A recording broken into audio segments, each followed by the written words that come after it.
Welcome to the Star Chamber.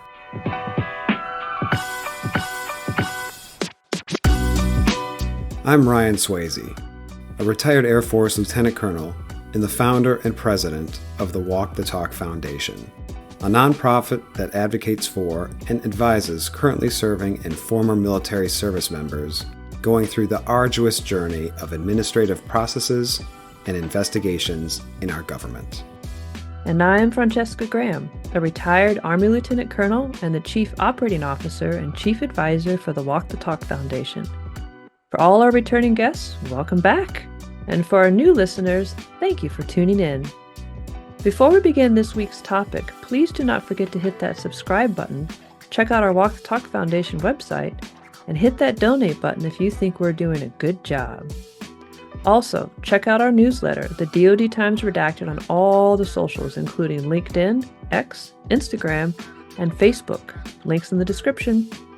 All right, Star Chamber listeners, let's get started.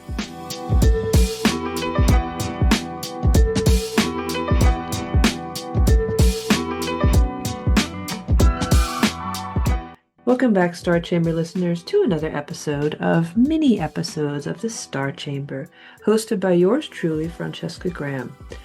And I'd like to kick off today's episode with a quote by the esteemed Dr. Henry Kissinger, who said, "If I had to choose between justice and disorder on the one hand and injustice and order on the other, I would always choose the latter," which suggests a preference for order over freedom or order over justice in certain situations. I'll just read that one more time. If I had to choose between justice and disorder on the one hand and injustice and order on the other, I would always choose the latter. And I would argue that our Department of Defense and Coast Guard, we view the Uniform Code of Military Justice and we view the administrative system of punishment, investigations, etc., through the same framework, the same logical framework as Dr. Kissinger, where we prioritize order often at the loss of justice. I'll read it one more time and I won't read it again, I promise. If I had to choose between justice and disorder on the one hand and injustice and order on the other, I would always choose the latter, injustice and order. We have written in the past, between Ryan and I and also other contributing authors, have written in the past that the military, and I'm just using that broadly to talk to Department of Defense and the Coast Guard, the military prioritizes the prosecution over the defense. And in a way, it makes sense. It makes sense from the logical framework of this kind of blanket band-aid we put over everything, and we say, well, we made that decision for good order and discipline, and the commander exercised their discretion for good order and discipline. And we don't really define good order and discipline, but it's kind of it's kind of like the Supreme Court case that was attempting to define case talking about pornography and attempting to define pornography, and famous quote by a Supreme Court justice who said, well, we can't define it, but we know it when we see it. And that's kind of the way that we approach this thing called good order and discipline. And through our prioritization of good order and discipline, we therefore prioritize the prosecution. We prioritize the judge advocates general, who maintain the order of the institution, maintain the sanctity of the institution, protect the institution from attack, protect the institution from any sort of bad apples, as it were. So your criminals within the uniformed services, or even if you're talking the purely administrative punishment or administrative investigative system, even your complainants, because your complainants or your whistleblowers, you could say, they are rocking the boat, they're making things unstable, they're doing things that endanger this house that the commander is building, with their commander's intent and their whatever it is, good order and discipline, right? So we prioritize the prosecution, and we prioritize it not just from a logical framework perspective. We also prioritize it with how we incentivize within the military lawyers, JAGs or judge advocates, who serve time as prosecutors versus lawyers who serve time as defense counsel. And we see this in very tangible ways. We see that the lawyers who are there to defend the command or to advocate for the command, to maintain the good order and discipline, they have offices or desks within the commander's suite. They have the best computers.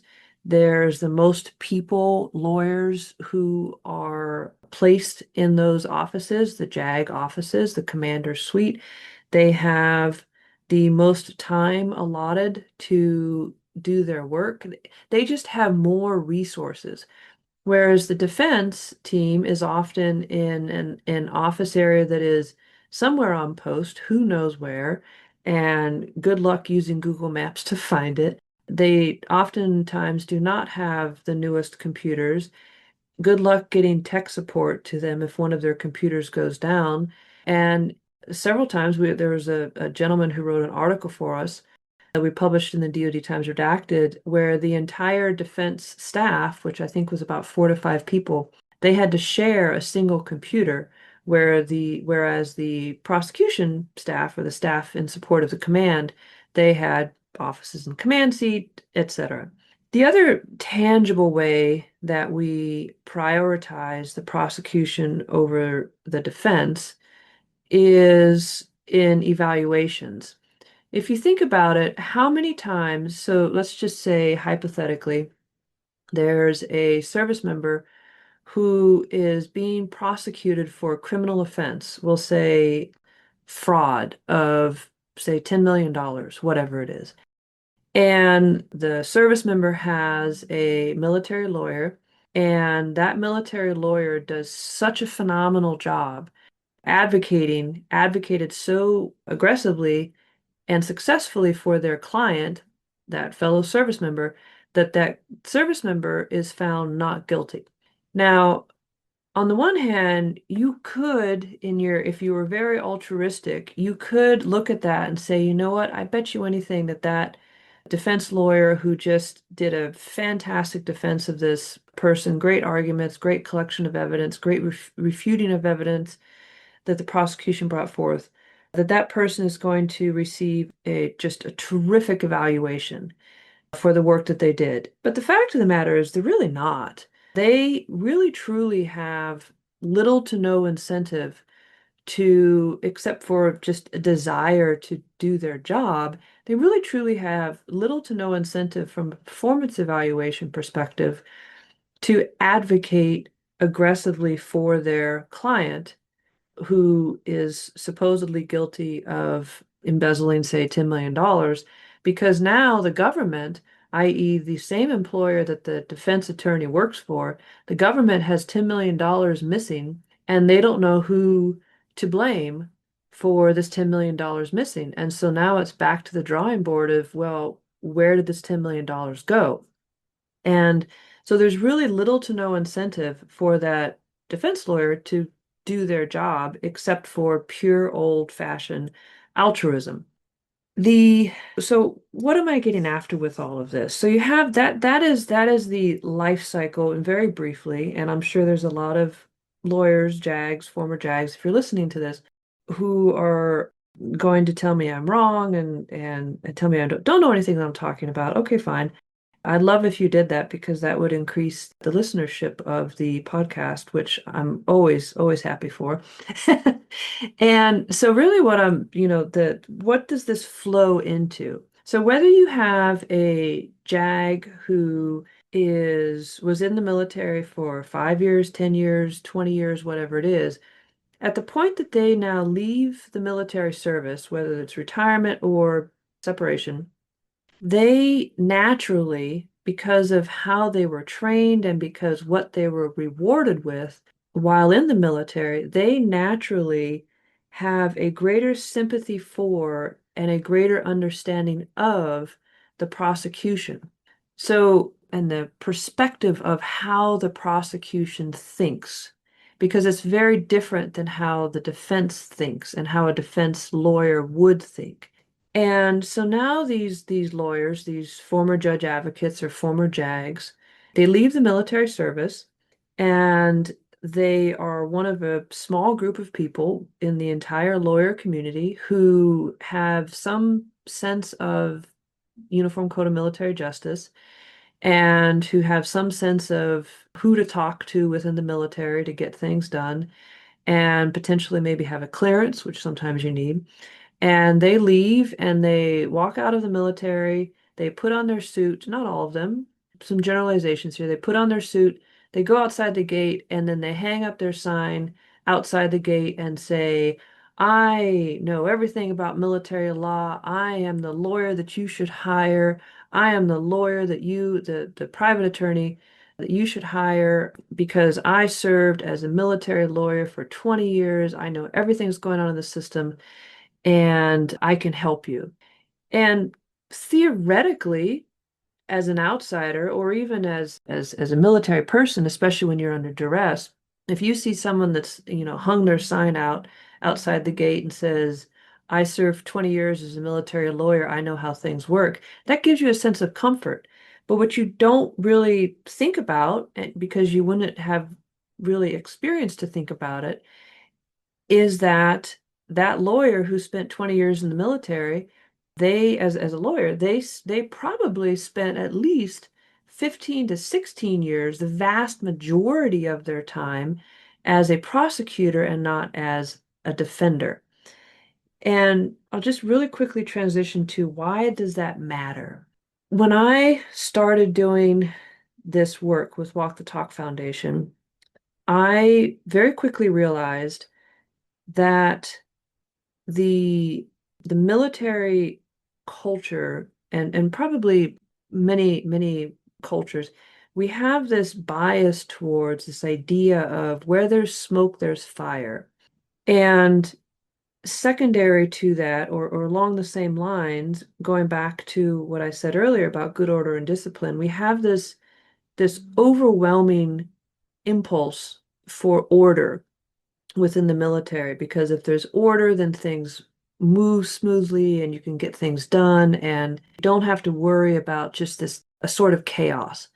And what that translates to from a legal perspective or from a logical framework when thinking about the law perspective, what that translates to is we very often rush to punishment because we want to reestablish good order and discipline. We want to get rid of this thing that we've decided, because where there's smoke, there's fire. There's obviously a cancer. We want to get rid of this cancer, whatever it is, whoever it is. And so we are going to rush to punishment so that we can get back to a lack of chaos, or what we believe is a lack of chaos in the system, so that we can achieve that order again. And so what happens is that the crime, whether it was a crime or not, we have just decided, okay, let's just say this person's accused of beating someone up in a bar. Okay, great. We might even have video of this person a soldier beating someone up in a bar. And we say, okay, well, the soldier beat someone up in a bar, they need to be punished this way. But what we forget, because we just have this overwhelming desire for order, what we forget is that even if someone is wholly guilty of a crime, there is still this thing called due process, which is to the left of the punishment and the finding of guilt of that crime.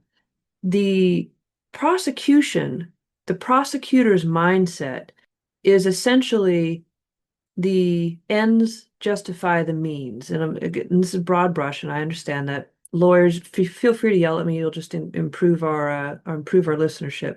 So the prosecutor mindset is the ends justify the means. So going back to Kissinger, injustice and order, the ends justify the means. The defense mindset is that the ends do not justify the means, and that we the defendant, even if they are wholly guilty of a crime, whatever it is, the people in power, those who have power, have an obligation to give that person the due process under the law before we make a moral judgment essentially on, beating someone up in a bar is a crime. We've decided it's a crime, and therefore we're going to punish you because it's a crime, right? And so if you have a person who has retired, separated, whatever it is, hung their sign up outside of that post and said, I know everything about the law and I'm going to help you out. I'm going to defend you now against whatever injustice or whatever thing that you believe is unjust. And I'm going to become your defense attorney and, charge a $6,000 retainer and $350 an hour to whoever. They have, and you don't understand that they have, but they have sympathy for, a greater sympathy for the prosecution, a greater sympathy for this logical framework that the ends justify the means, that I prefer injustice and order over justice and disorder. Whereas a defender, a true defender, says the ends do not justify the means, and therefore I am comfortable with disorder because I want to achieve justice. And so, what does this all mean for our service members who find themselves in a situation where they absolutely have to hire a lawyer? And there are very definitely times where you absolutely have to hire a lawyer. Us at the Walk Talk Foundation, we can help you with navigating the administrative process. That is our niche. But we are not lawyers, and we are not a law firm, we'll say.